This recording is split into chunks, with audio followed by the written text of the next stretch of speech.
Très bien. Nous avons la chance de rencontrer aujourd'hui le père Bernard Coin. C'est un prêtre sulpicien de la province du Canada qui travaille une bonne partie de son temps au Japon, une autre partie au Vietnam et aussi dans l'Asie, on peut dire. Bernard, j'aimerais que tu nous racontes ta vie, ton esprit sulpicien, tout ce que tu fais. Merci, supérieur provincial. Tout d'abord, je profite de cette occasion pour saluer les confrères de la province du Canada.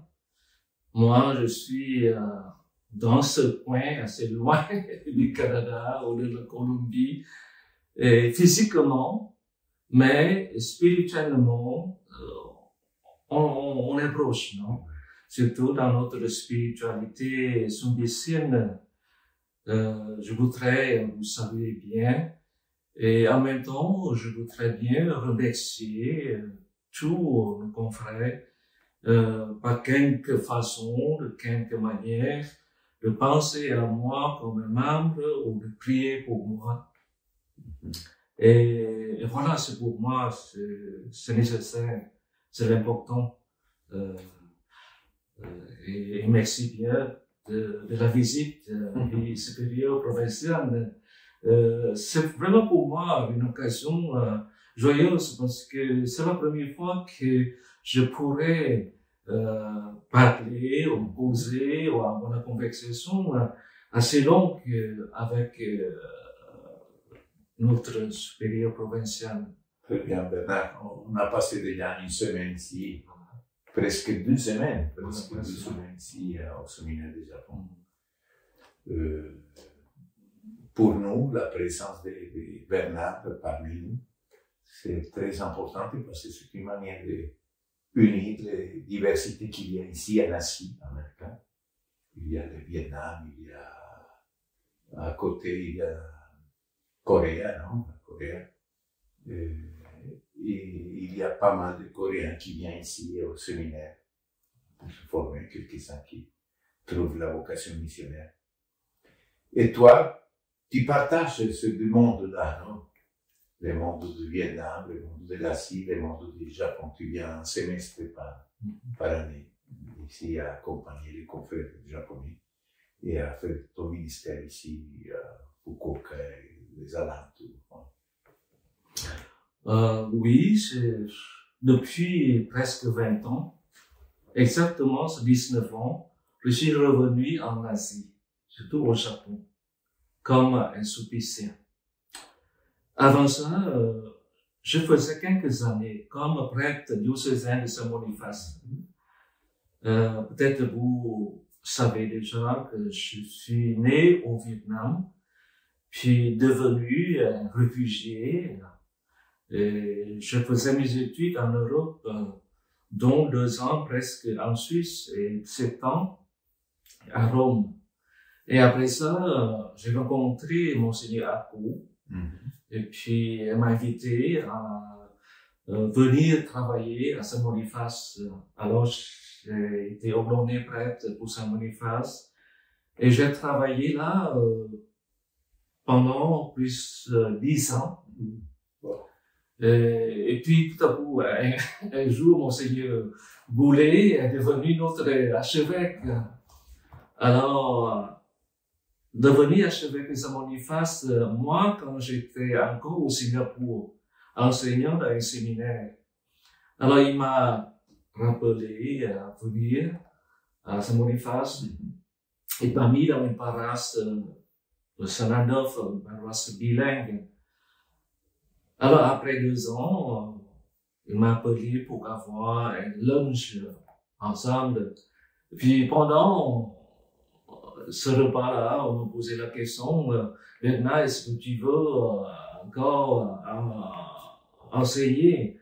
Je dis oui, si j'ai la chance, certainement, je prendrai. Il a dit oui, mais quand même, il faut penser à une congrégation, une communauté qui t'accueille.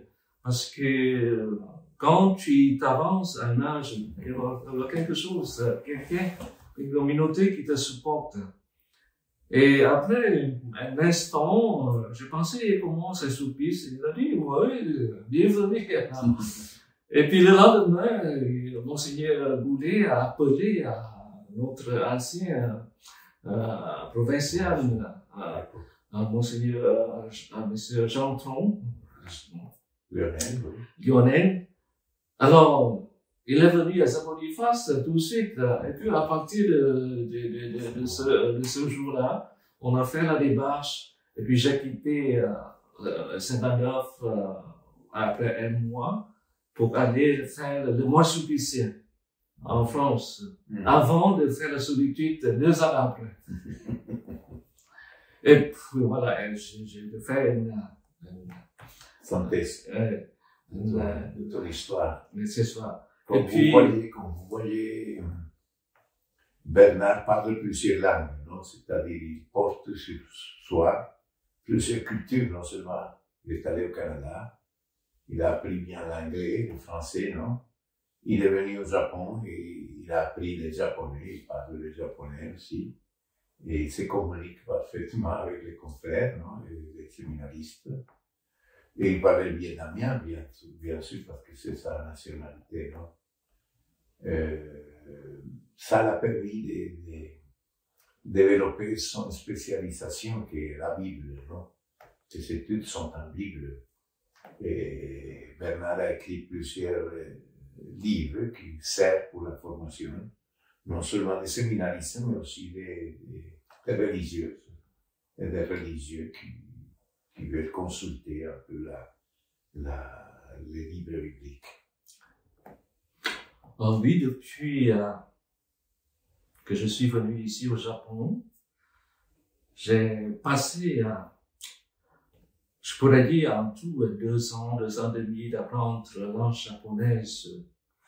Mais je dois avouer, je n'avais pas tellement réussi à cause de mon âge. J'étais plus jeune et aussi, c'est ma faute aussi, je ne suis pas vraiment concentré sur la langue japonaise parce que voilà, en ce moment-là dans ma tête, il y avait toutes sortes de choses. J'ai déjà un professeur, j'ai déjà un curé, et maintenant je suis devenu comme un enfant que chaque jour il faut étudier les karatés chinois et puis tout ça. Il y avait un moment où je pensais à revenir au Canada, mais les confrères du Japon m'ont dit, non, c'est trop tôt encore. Alors, je reste jusqu'à maintenant. Ça fait déjà 19 ans.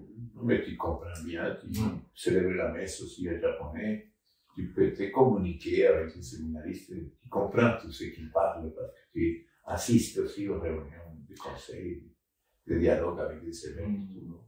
Mon ministère ici en Asie, oui, il a une variété.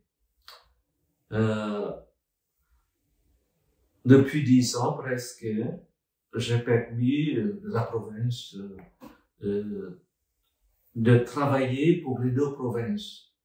La province du Canada, la province de France, donc au séminaire de Hue.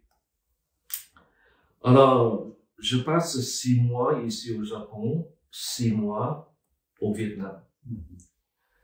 Et pour mon ministère au Japon, je ne suis pas impliqué directement à la formation des séminaristes ici au Japon.